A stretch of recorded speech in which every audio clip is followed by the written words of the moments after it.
In defeating the Arizona Cardinals on Sunday, the Washington Commanders continue to perform at a clip that we have not seen since 2016, 2011, and 1991. That and more on today's episode of Locked On Commanders.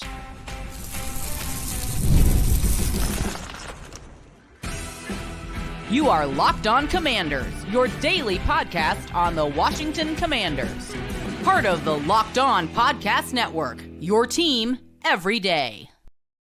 And welcome into today's episode of Locked On Commanders, part of the Locked On Podcast Network, your team every day. I'm your host, David Harrison, credential member of the media, covering the Washington Commanders for Sports Illustrated's CommanderGameDay.com. You can also find me writing for WUSA9.com here locally in the DMV. I'm here with you every Monday through Friday. Thanks for coming through for today's episode. Every dayers, a special thank you to you for coming through for every episode. Locked On Commanders is your daily podcast covering the Washington Commanders. And if you haven't already, you can subscribe for free on YouTube or wherever you are listening to today's episode, on which we're going to be talking about Cliff Kingsbury, offensive coordinator of the Washington Commanders, absolutely proving his worth to the city that once celebrated his departure. We're going to talk about Jayden Daniels and Terry McLaurin being the winning ticket in DC this season. And we're going to talk about championship caliber performance. If you want to get even more out of Locked On Commanders, all you got to do is sign up to be a Locked On Commanders insider by going to joinsubtext.com/LockedOnCommanders today. From there, you're going to be able to text me your thoughts, your questions, your feedback. I'm going to send you my thoughts, my feedback, my observations from games, practices, press conferences, all kinds of stuff. And you're going to get access to insider-only Zoom conferences that take place usually before the games. But this last week, after the Sunday night win over the Arizona Cardinals, we actually fired off an insider-only Zoom as I was departing the stadium. So that was really cool. Hopefully we can keep that going as well. It's a lot of fun. So make sure you head over to joinsubtext.com/LockedOnCommanders. Get even more out of the Locked On Commanders podcast. Today's episode is brought to you by Game Time. Download the Game Time app, create your account, and use the promo code LOCKEDONNFL for $20 off your first purchase. The Washington Commanders are winning in a way that we have not seen in a while. And Commanders fans, it's got Commanders fans understandably, justifiably excited. Hopefully, I know the team is excited. I know the team is hoping to see a lot of Commanders fans, a lot of excitement in the stands at Northwest Stadium this Sunday against Cleveland Browns. I personally am looking forward to being back in that stadium and seeing the Washington Commanders home crowd again for the first time in a couple of weeks. We're on the road in Cincinnati, on the road in Arizona, and just the turnout alone, especially in the Arizona Cardinals game, right behind the Commanders bench, super exciting. So super excited to see what's going to look like this weekend, because the Washington Commanders are doing a lot of good things. They're doing a lot of things that are giving Commanders fans reasons and excuses to come back to the stadium. So this last week alone, looking at our AAR, right, what was supposed to happen, what actually happened? Well, the Cincinnati Bengals are supposed to win by 3.5 points. Of course, you can't win by 3.5 points, so win by 3, win by 4, either way, or Cincinnati Bengals. The Arizona Cardinals were supposed to win by 3.5 points. So either way, everybody thought the Arizona Cardinals would win. Not a lot of people giving the Washington Commanders, even after what happened against the Cincinnati Bengals, not a lot of people picking the Washington Commanders to win that game. Of course, we talked about it here on the episode. I told you guys, take those points, take that opportunity, take advantage of that situation. And a lot of the things that we discussed throughout the week ended up coming true in the Washington Commanders' 28-point win over Kyler Murray and the Arizona Cardinals. So here's what all happened in that game. Here's what ended up going down. So we've done these AAR episodes in various ways over the years, and we've done it as like a film review type where we just kind of break down like raw data and here's who made this play and here's why it was done. We've broken down kind of the stat box version of it and talked about the significance there. Here, I wanted to kind of go through some of the historic things that are happening with this team. And certainly we've talked about a little bit of it, but I really thought it was a really good way to kind of put this first 4 games into focus, what we're really seeing, because there are Commanders fans talking to me, insiders, some in DMs, some on Twitter, some in every way, shape, and form. Some I'm even seeing in person at my son's boxing gym. And they're talking about how they haven't been excited about this team this way in a really long time. And some people are talking about like, I'm kind of trying to hold back the excitement because I don't want to get hurt again and all those things. I totally get that. But there's a reason that the majority of you are feeling like, man, I haven't felt this way in a long time. It's because it hasn't happened in a long time. So this last weekend was the most points scored by a Washington team since week 11 of 2016. That's almost 8 years ago, 9 seasons ago that this happened. They laid 42 points on the Green Bay Packers in Week 11 of 2016. Kirk Cousins was the quarterback at the time, had 370 yards passing, 3 touchdowns, 1 touchdown each to Pierre Garçon, Jamison Crowder, who, funny enough, is on the roster still, and Deshaun Jackson. Running back Robert Kelly had 137 yards rushing on 24 carries, averaging 5.7 yards per carry. That's the last time you've seen this team score at a clip that they just did this past weekend. This road trip overall proved to be very successful. It was the first time since week 10 and 11 of 2017 that Washington put up consecutive 30-point outings. So again, if you're sitting here saying, man, I've never seen the Washington Commanders perform, especially offensively at a rate they are right now, it's because you haven't seen it since 2017 at least, right? And it's the first time this franchise has scored 38 or more points since in consecutive weeks since 1991. 1991, of course, one of the years Washington won a Super Bowl. Just saying. I'm not saying it's going to happen. Just saying it's a coincidence. At 3-1, the Washington Commanders are off to the best franchise start since 2011. Although that 2011 team did finish 5-11, so hopefully not a lot of correlation there. Jayden Daniels continued his historic rookie season, became the first rookie quarterback in NFL history to complete 85% of his passes in consecutive games, having attempted at least 15 of those. So again, you've never seen a rookie quarterback perform the way that Jayden has. He's at 82.1 percentage rate through the first 4 games of his career. It's the best 4-game start for any NFL quarterback since Tom Brady had a 79.2% completion rating or percentage through 4 games in 2007. 2007, Tom Brady, NFL MVP. Did not win the Super Bowl. Lost to Eli Manning and the New York Giants. I'm not saying Jayden's going to be the MVP. I'm just saying there's a coincidence there. Running back Brian Robinson Jr., back-to-back games where he's rushed for a touchdown for the first time in his career. Jeremy McNichols, 2 rushing touchdowns is a single-game career high for him, and the 2 rushing touchdowns represent his first touchdown overall since Week 3 of 2021 and his first rushing touchdowns since Week 13 of 2024. Terry McLaurin now has 394 career catches and stands 8th place in the franchise, passing Bobby Mitchell this past weekend. McLaurin is also number 1 in his air yard share for the team, but also has the largest air yard share of any receiver in the NFL. Terry McLaurin has 57.13% of the Washington Commanders' air yard share. That is the most in the NFL, according to Zebra Sports Next Gen Stats. Defensive tackle Jonathan Allen got his 40th career sack on Sunday, and he is now tied with Brian Orakpo for 6th all-time in franchise history. And finally, linebacker Bobby Wagner led the team with 15 tackles against Arizona, moved into 4th all-time in NFL history in tackles with 1,734, passing Zach Thomas. So all that information, thanks to Zebra Sports, NFL Research, Washington Commanders PR department. So that's a lot of stuff. That all happened, ladies and gentlemen, just this last weekend. All of those things happened, and certainly some of the starts right over the past few weeks, all those things. But if you're sitting back and you're saying, man, I haven't seen this team perform this well since ...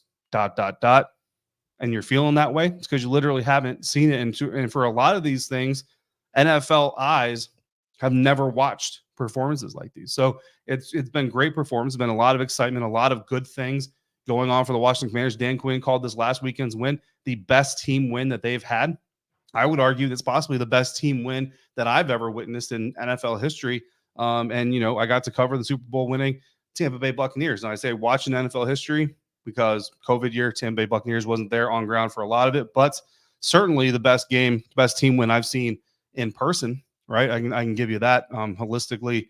Special teams making plays, special teams making kicks, doing all the things that they need to do. You even almost had a special teams takeaway, causing a fumble on the first opening kickoff of the game. And if the Washington Commanders recover that opening kickoff, then you even have a special teams takeaway. So a lot of things going right for the Washington Commanders right now. So a lot of things we want to see continue going right into Week 5 when the Cleveland Browns come into Northwest Stadium. But there are some things that we want to see left behind. So we're going to go over both stash it and trash it, 3 sustains, 3 improves as we continue this after action review episode of Locked On Commanders, part of the Locked On Podcast Network, your team every day. And we're doing that today thanks to our friends over at FanDuel. NFL fans, you can start the season big with a big return on FanDuel, America's #1 sportsbook. So when you get a hunch in the middle of any game that you're watching, whether it be a Washington game, whether it be a Dallas Cowboys losing game, whatever game you're watching, You can check out the latest stats. You can view play-by-plays, and you can get so much more on the exact same page you place your bets. And of course, that's number one sports book in America, FanDuel. And you get started with $200 in bonus bets guaranteed when you place your first $5 bet. This weekend, the Washington Commanders are favored for just the second time this year, currently projected to beat the Cleveland Browns by 3 points at home. The over-under total scoring on that game is set to 43.5 points. So if you have a feeling about either one of those lines, again, Commanders favored by 3, over-under total scoring 43.5 points. Place your first $5 bet with FanDuel, and you will get $200 in bonus bets guaranteed, win or lose. So take full advantage of this latest opportunity. Just go to FanDuel.com and download America's #1 sportsbook.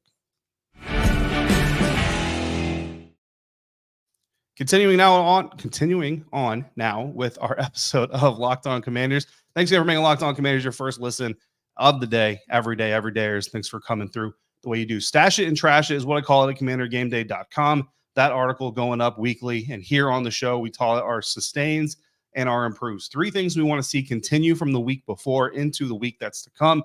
3 things that we want to see improved upon from the week before into the week to come. And our stash number 1, our sustain rather, number 1 is going to be the Daniels McLaurin connection. And yes, I'm having a little bit of fun, tongue in cheek. It's election season, all that stuff. So Daniels McLaurin, the winning ticket here in the DC DMV area. Look, after just connecting 8 times for 39 yards, no touchdowns in the first 2 weeks of this NFL season, there were a lot of questions. Is Terry McLaurin truly a number 1 receiver? Can Jaden Daniels connect with his number 1 receiver? Can Cliff Kingsbury get this thing going? Is Dan Quinn getting the offense going in the right direction? 7 field goals to beat the New York Giants, losing against Tampa Bay Buccaneers. To say that the Commanders community as a whole, whether it be media, fans, team, was a little bit uneasy. Sure, you're happy with the 1-1 start, but a little bit uneasy about the way that it happened would be an understatement. In the last 2 games, however, 11 catches for Terry McLaurin, 152 yards, and 2 touchdowns. That connection between Jaden Daniels, Terry McLaurin first showed up against Cincinnati Bengals, continued, not as big, but certainly continued against the Arizona Cardinals, and just kind of shows how explosive this offense can be when that number 1 receiver, because again, I've had this conversation with Commanders fans. It doesn't matter if you or I or anybody else believes Terry McLaurin is a quote-unquote number 1 receiver in the National Football League. The bottom line is he is this team's number 1 receiver, and you see that in the air yard share that he has. Again, over 57% shows you that just how much of the number 1 receiver Terry is. And when Terry is going, this offense gets going really well as well. I've had some Commanders fans talk to me, say they're a little bit concerned. Is Terry McLaurin going to have the opportunity to get that 1,000-yard season that they want him to have? I'll tell you right now, the pace that this last 2 games has him on top of the pace that he had in the first 2 games, Terry McLaurin is on pace to have close to 100 catches, not quite 100 catches, but more than 1,100 yards and 15 touchdown receptions. All 3 of those would either be new career highs or challenge to be to set new career highs. He needed a few more catches, or a few more yards rather, to set that career high. But bottom line is, if you were concerned about Terry McLaurin's projections for the entirety of the season, getting another 1,000-yard season, what he and Jaden Daniels have been able to do these last 2 weeks has certainly put him back on track. And look, there are some tough defenses coming up. The Cleveland Browns have a good defense. The Baltimore Ravens certainly have a good defense, but there are also some opportunities. Chicago Bears, Montez Sweat is going to be on a mission, but they're a little bit less prolific. Carolina Panthers as well, so on and so forth. So certainly Terry McLaurin right now on path to get back to that 1,000-yard season pace. So that was our first sustain. Our first improve here is going to be the penalty runs. Look, penalties are going to happen. The Washington Commanders know that. Dan Quinn understands that, and he's kind of gone on record saying, some of the penalties that happen in the heat of competition, you just kind of have to accept those things. The ones that he can't accept are the ones that don't come in the heat of competition, and that is kind of where we're getting into with this part of the conversation. Through the 3-game winning streak, there have been multiple streaks of penalties happening in these games, especially on offense. And in closer games or against tougher opponents, right? Like if you get a penalty streak going late 3rd quarter, 4th quarter against a team like the Baltimore Ravens, that kind of thing could cost you your opportunity to win a game on that schedule, and maybe steal one against a team that you're certainly not going to be favored against. In week 4 specifically, 3 of the Commanders' 5 total penalties all came on 1 offensive possession. First, there was the taunting foul called on receiver Olamide Zaccheaus that cost the team 15 yards. Look, I don't think it should have been called. Dan Quinn clearly doesn't think it should have been called. They're going to I think they're going to send like a note to the NFL being like, hey, look, this was a little ticky-tacky, things like that. There was a debate in the press box between certain people. Some people said it shouldn't have been called. I obviously was on that side. Some said it should have been called. It is what it is. At the end of the day, it was called. It's a 15-yard penalty. Then there was a holding call on offensive lineman Sam Cosmi. Then there was a foul for having too many men on the field in the huddle that made a second down play just 5 yards later or 5 yards longer. All three of those penalties coming on one possession. Now, ultimately, the Commanders scored a touchdown on that drive. It was a touchdown to Terry McLaurin that we just talked about before, and the game was pretty well in hand at that point as well. But you go back to that Bengals game. There was also a drive there. I actually asked specifically to Jaden and Dan Quinn the importance of being able to overcome those penalties on that drive, convert a key fourth down, get a game-sealing score, and all those things. And in that moment, you're able to overcome that. But you can't. We talk about sustainable football. This is not something that you can sustain week in, week out, especially, like I said, against teams like the Baltimore Ravens or even the Eagles or even the Cowboys coming up later on in the schedule. So even though it's only happening like in spurts of like one spurt per game, that spurt is going to cost you at some point down the line. So they need to get that fixed sooner rather than later. So that's our first improvement that we need to see from week 4 heading into week 5. Our second, sustain next men up, not just next man up. Look, Jeremy McNichols exploded 8.5 yards per carry, stepping in as the number 2 running back with Austin Eckler out with a concussion. He had 68 yards rushing on 8 carries, completely just invaluable for Washington, just absolutely critical. His early 27-yard touchdown run gave the team that 14-7 lead and early momentum and control of the game. They never gave it back up. But McNichols really is just kind of the latest, however. And I kind of look at this, several receivers, right? We've had this question, especially ever since Jahan Dotson got traded, of who is the number 2 receiver in Washington to Terry McLaurin. And really right now, it's kind of a week to week, almost a drive to drive, maybe even a play to play basis on who the number 2 receiver is. And of course, you got Zach Ertz in that conversation. But this week, it was Olamide Zaccheaus who stepped up with 6 catches, 85 yards to lead the team in receiving. Noah Brown had 3 catches for 26 yards. You go back to that Bengals game, he had some important catches. That Giants game had that critical catch up the middle of the field. And even rookie Luke McCaffrey. Look, he only had 1 catch on Sunday against the Cardinals, but it was a 17-yarder that came on 2nd and 15 and ultimately led to a touchdown. So even though it's only 1 catch, man, that was such a critical catch. And we've seen Luke McCaffrey come through, 30-yard catch here, doing these kinds of things. And just all of these guys, essentially, it's like, who's the number 2 receiver in Washington? The answer is yes. Just depends on the play, the drive, and the game. Yes, there's number 2 receiver in Washington. So guys stepping up when they're needed to step up for their team. Certainly something you want to see continuing moving forward. Our second improve, trash number 2, rushing averages against. And this is on the defense here. Look, if you're a fantasy football enthusiast like I am, touchdowns are king, right? But if you have a strong running back facing the Washington Commanders defense, there's a pretty good chance you're going to get solid yardage production at a minimum. Even if you don't get a touchdown, you're going to get solid yardage. On Sunday, Washington allowed 3 Arizona running backs to average 5 or more yards per carry. Primary back James Conner averaged 5.8 yards per carry on his 18 carries. Rookie Trey Benson averaged 5.6 yards per carry on 9 carries. And second-year back Amari DeMarcado led the group with a 6 yards per carry average on his carries. Each back also had at least 1 explosive run against this Washington Commanders defense. So while the Washington Commanders defense certainly stepped up in a lot of ways and certainly had its best performance of the season, that is a concern still because you've got some teams coming up. Again, you don't want to look past the Cleveland Browns, right? But you're looking right at the Baltimore Ravens and Derrick Henry. You cannot be that vulnerable against that kind of a team, or else it's going to be a very, very long day in week 6. Sustain number 3, pocket pressure. Now we're going to shine some light, give some flowers to the Washington Commanders defense. The Commanders defense had 4 sacks total heading into week 4.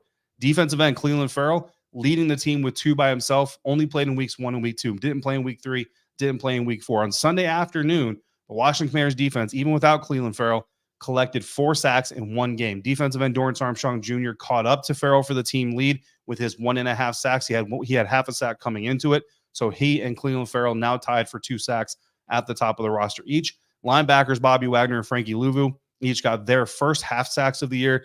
And defensive tackles Deron Payne, defensive tackle Jonathan Allen got their first full sack for John Allen, half sack for Deron Payne of the season as well. So it was a week of firsts for several defenders in the sack category.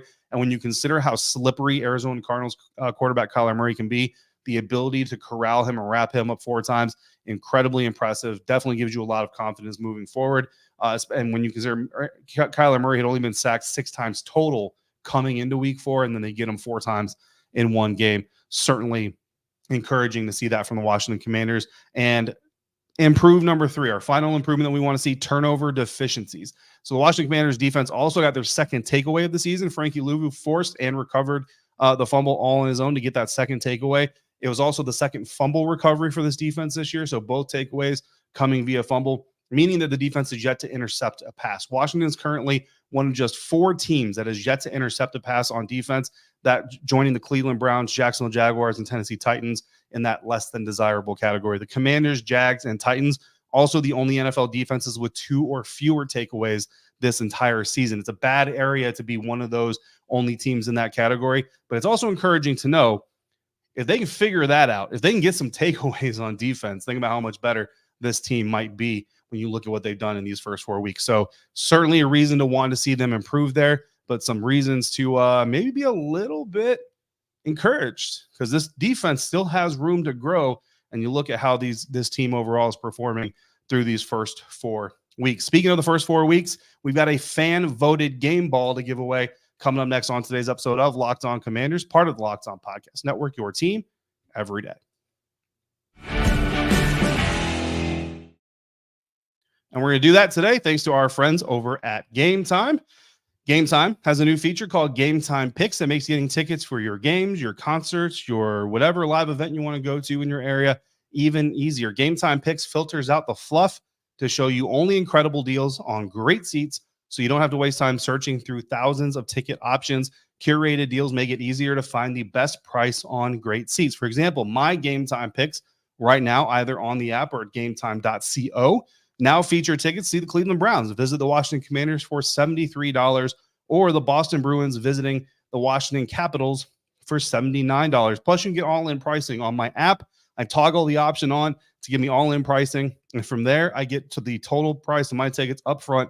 No surprise fees at checkout. Makes it super confident when I'm trying to search for my tickets. And Game Time ticket coverage has the most flexible customer service policy in the ticketing industry. So take the guesswork out of buying concert tickets, game tickets, any tickets with Game Time. Download the Game Time app, create your account, use the code LOCKEDONNFL to get $20 off your first purchase.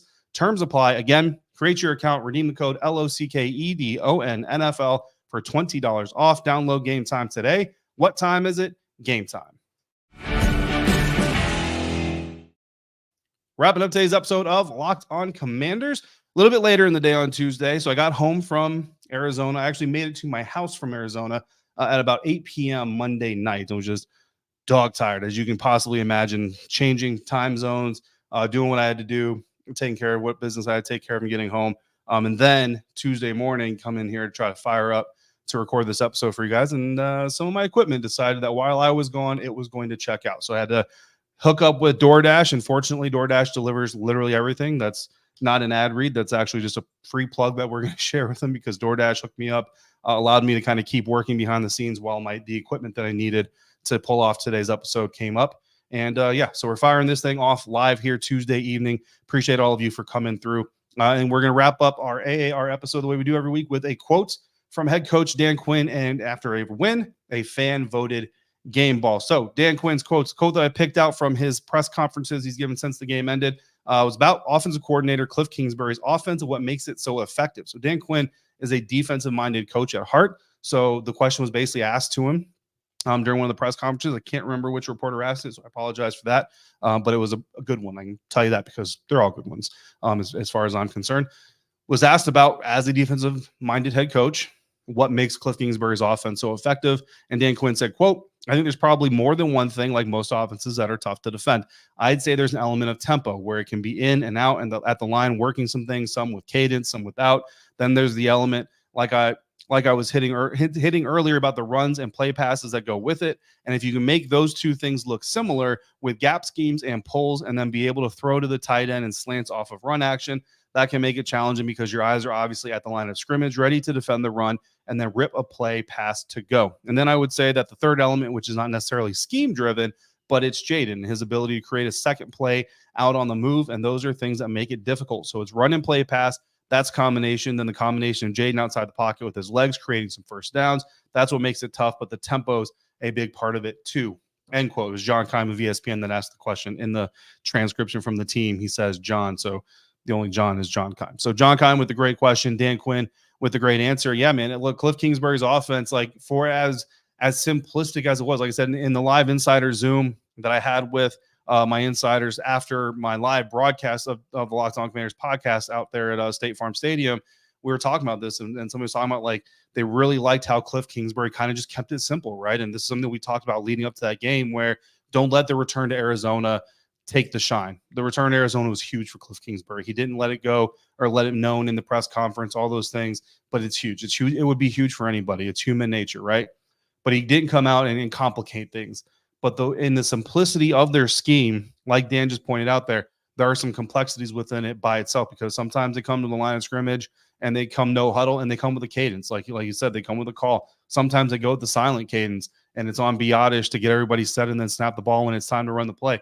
Like those are the things that keep defenses on their toes. It's not necessarily the play design of every single play or the way they're unveiling them, or the double reverses or the flea flickers or the hook and ladders, all those types of things. But the way they're executing this simplistic offense makes it more complicated than it has to be. And that's what keeps defenses on their toes. So you enjoy seeing it. And that's going to bleed right into our fan voted game ball insiders. After every win, send out a text, tell me your game ball vote, tell me why. I'm also going to write an article for Sports Illustrated's CommanderGameDay.com, quoting some fans and what they said. And that game ball goes to Cliff Kingsbury. And he's the guy who got the first game ball from Dan Quinn, the Washington Commanders social team, sharing those clips of Dan Quinn, expletive laden, right? There's some bleeps in there. There's some muted sound in there because there's some expletives being said.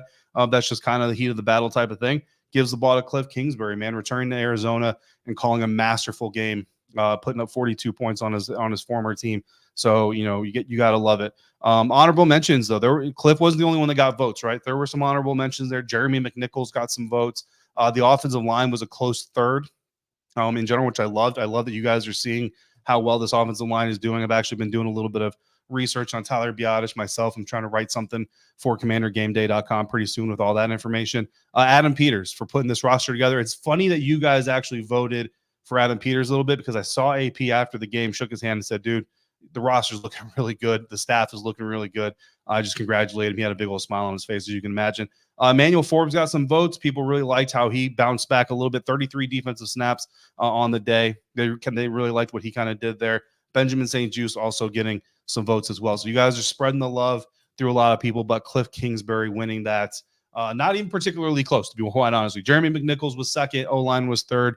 Everybody else kind of got onesies and twosies here and there, but Cliff Kingsbury, by and large, getting the runaway amount of the votes for this week's fan-voted, insider-voted game ball of week 4. So if you want to be involved in that fan-voted game ball, that's just another perk of being an insider. Make sure you do that. Join subtext.com/LockedOnCommanders to do that. In our next episode, we're going to start looking ahead at this weekend's matchup against the Cleveland Browns. This team's second matchup against the AFC North, known as one of the toughest divisions in football today. But we got a lot to talk about with how they look and how the Washington Commanders look stacking up against them. In the meantime, if you've got any questions or comments, again, all you got to do is text me by becoming a Locked On Commanders insider. For your next listen, check out Locked On NFL. First up in the morning, Madman Tyler Rowland kicks you off with a double shot of NFL espresso.